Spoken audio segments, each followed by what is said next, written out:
Goeienaand, baie welkom by ons Goeie Nuus om 7. Dit is die 11de Februarie 2026. Hoop dat het met jou baie goed gaan. Ons het die afgelope paar weke 'n reeks gedoen oor Rut. En ons is dan by die einde by Rut 4. En ons gaan dit saam lees, saam oordink, maar kom ons bid net vir die Here se leiding.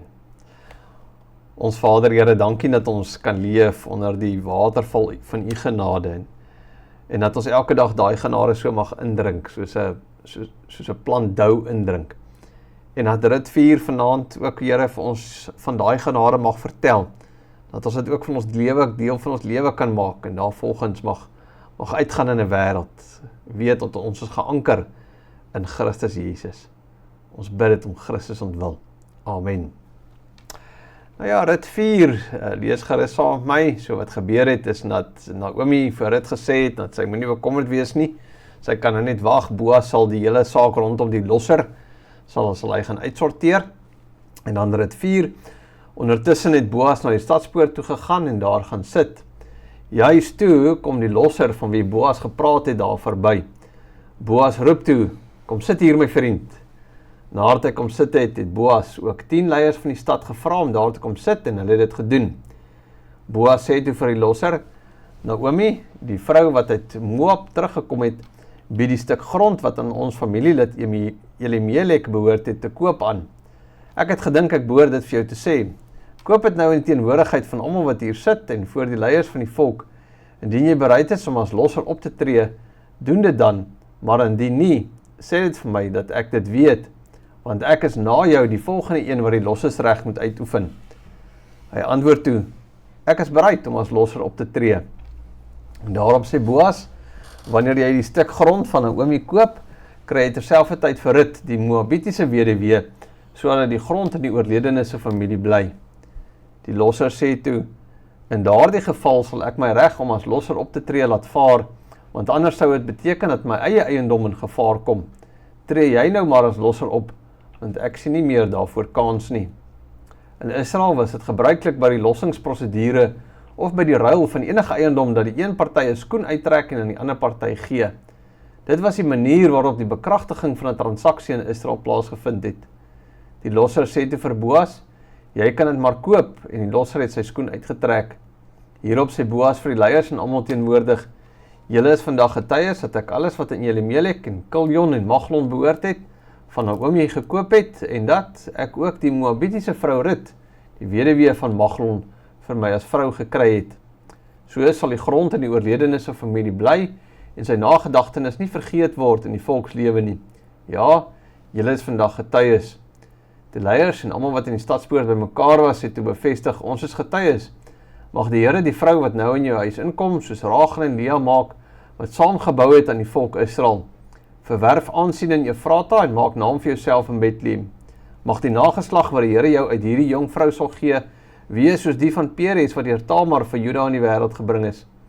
Boas het toe met Rut getrou en hy het gemeenskap met haar gehad. Die Here het haar swanger laat word en Rut het 'n seentjie in die wêreld gebring. Die vrouens sê toe van Naomi, aan die Here kom die lof toe omdat hy vandag vir jou 'n losser gegee het. Mag die losser se naam bekend wees in Israel en mag hy vir jou vreugde bring en jou op jou ou dag versorg. Jou skoondogter wat jou liefhet en wat vir jou meer werd is as 7 seuns, het hom in die wêreld gebring. Naomi het toe die seentjie op haar skoot gevat en as haar eie aangeneem. Haar buurvroue het die seentjie toe 'n naam gegee. Hulle het hom Obed genoem en gesê, 'n seun is van Naomi gebore. Obed was die voorvader van Dawid. Hier is nou die geslagsregister van Peres.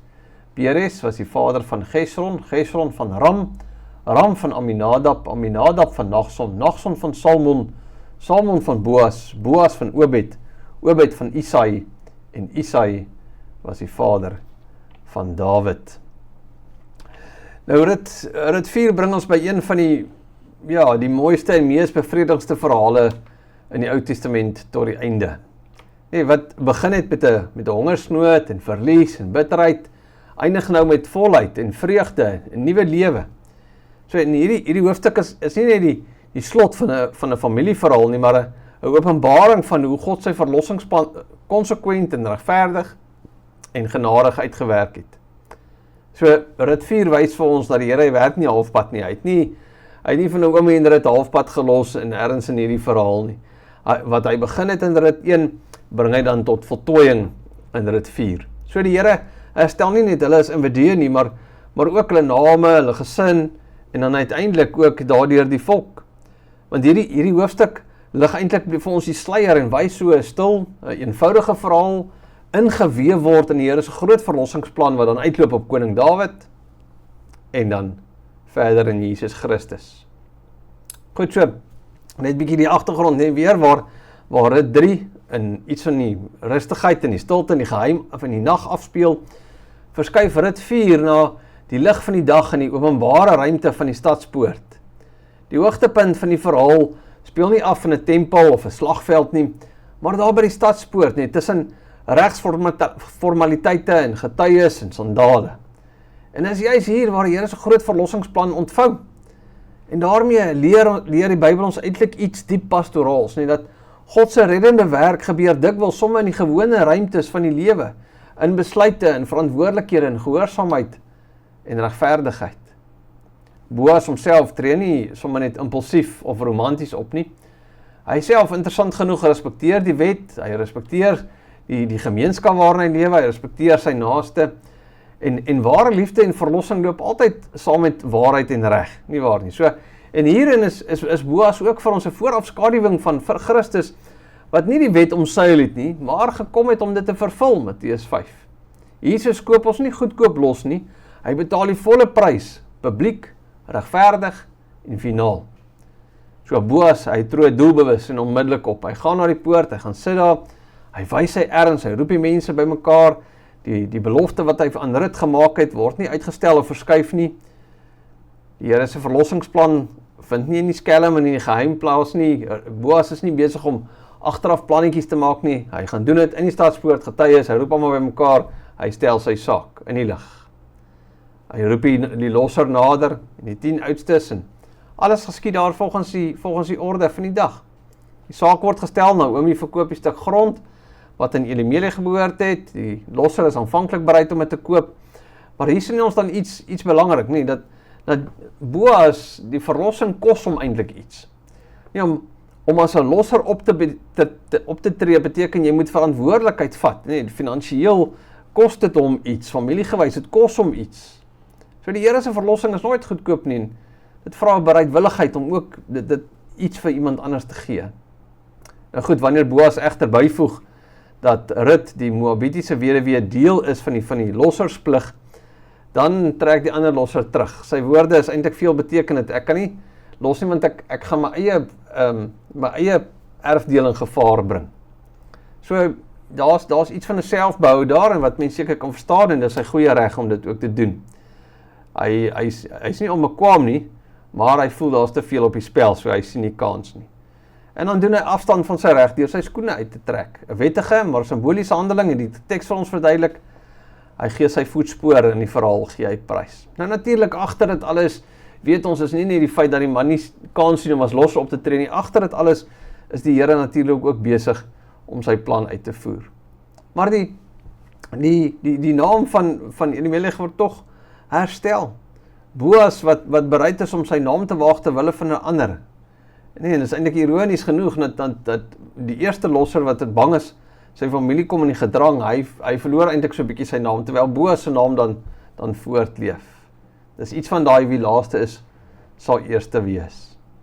Goed, nou Boas verklaar dan openlik, hy vat die grond en vir dit. Hy verbind homself nie net aan die eiendom nie, maar ook aan die mens. Hy neem Rut as 'n vrou om die naam van die gestorwene in stand te hou. Die oudstes, hulle bekragtig dit, hulle seën hierdie huwelik binne in die Here se verbondsgeskiedenis.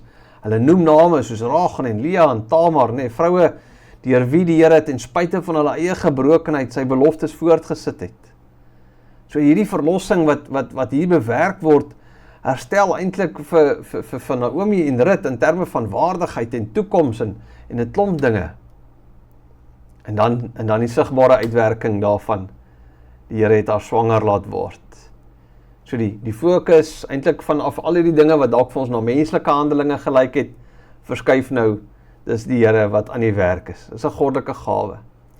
En die vroue van Bethlehem, hulle spreek ook nou net met lof oor Naomi. Die een wat gesê het, sy is leeg, die een wat gesê het, sy is bitter, sy kan nou 'n kind aan haar arms hou. Rut, die Moabitiese vreemdeling word genoem meer werd as 7 seuns. Die vrou is 'n lofwoord aan Naomi aan die einde is eintlik baie betekenisvol, nee, die naam wat verander word nou hierdie word omring met die getuienis van die Here se trou. Onthou jy in die begin, Bethlehem, die plek van brood. Hier gee die Here nie net brood nie, maar ook 'n toekoms. Nie net oorlewing nie, maar hoop. En Obed word die draer van die belofte, wat dan verder sal strek totdat Bethlehem weer in die kollig val, die geboorte van ons Here Jesus Christus. Rut 4 wys eintlik baie mooi na Christus toe, want Christus is ons losser wat nie onttrek nie. Dat hy die losser is wat bereid is om die volle prys te betaal. Dat hy hom nie skaam om ons sy familie te noem nie. Dat hy ons 'n naam gee bo alle name en dat ons onsself Christene in Christus kan noem. Dat hy vir ons 'n ewige erfenis gee. So waar die ander losser sy skoen uittrek en sy plek prys gee, teë Christus vorentoe en sê, ek sal die Vader se wil kom doen, deur die mensdom te kom verlos. En die geslagsregister aan die einde van Rut bind eintlik hierdie verhaal direk aan Dawid en dan natuurlik aan Christus. Na die Here se verlossingsplan met hierdie gewone verhaal van Naomi en Rut en Boas. Dis nie toevallig nie, dat alles die Here was hy daarmee besig. So nou is dit so dat ek en jy, die Here is ook besig om ons verhale te skryf. En dat ons ook die Here kan vertrou dat hy ook daarin besig is en dat Christus ook die begin en die volleinder van ons geloof sal wees. Dat ons Here bereid is om die koste in liefde en genade te dra. Niemand het Christus gedwing nie, nee, hy het dit kom doen want hy wou as 'n losser vir ons optree. En daarom kan ons vandag leef, getrou in die klein dingetjies, vertrou in God se werk in die alledaagse, vashou dat geen gehoorsame stap, geen daad van liefde, geen offer wat ons in ons geloof doen, ooit te vergeefs is nie. Dat die Here besig is om 'n groot verlossingsplan te skryf, deur eintlik gewone, klein, getroue mense te gebruik. En dat hy altyd voltooi wat hy begin het. Ja, God is die God wat dinge klaar maak. Hy los nie dinge half nie. In Christus kom betaal hy volledig en weet ons gaan hy terugkom om ons in alle ere by hom op te neem. So wat in Bethlehem begin het met trane, eindig met lof. En so sal dit ook wees met almal wat onder die vlerke van ons Here Jesus Christus skuil. Amen. Kom ons bid. Dankie Vader dat ons net kan weet, U is nie 'n God wat dinge half los nie. U is nie 'n God wat ons tot op 'n punt bring en sê, nou is ons op ons eie nie, maar dat U voluit ook ons besig is om ons verhale te skryf. Al is dit ook dikwels in ons eie besluitjies, wat vir ons dikwels so nutteloos, so klein, so in die sleurgang van die lewe voel. Mag U vir ons elkeen daai geweldige hoop en troos gee, dat ons elkeen is belangrik in U koninkryk. U gee ons 'n naam, U noem ons U kinders van die Allerhoogste, dat ons die reg ontvang om ons U kinders te noem. Ja Here, wil U ons gebruik, op watter manier ook al, sodat die ryk van Christus mag kom. Ons bid dit Vader, want U is ons enigste Here. Ons kyk na U toe op en ons doen dit in Jesus Christus se naam. Amen.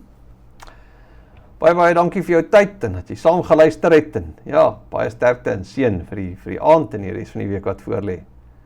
Groetnis.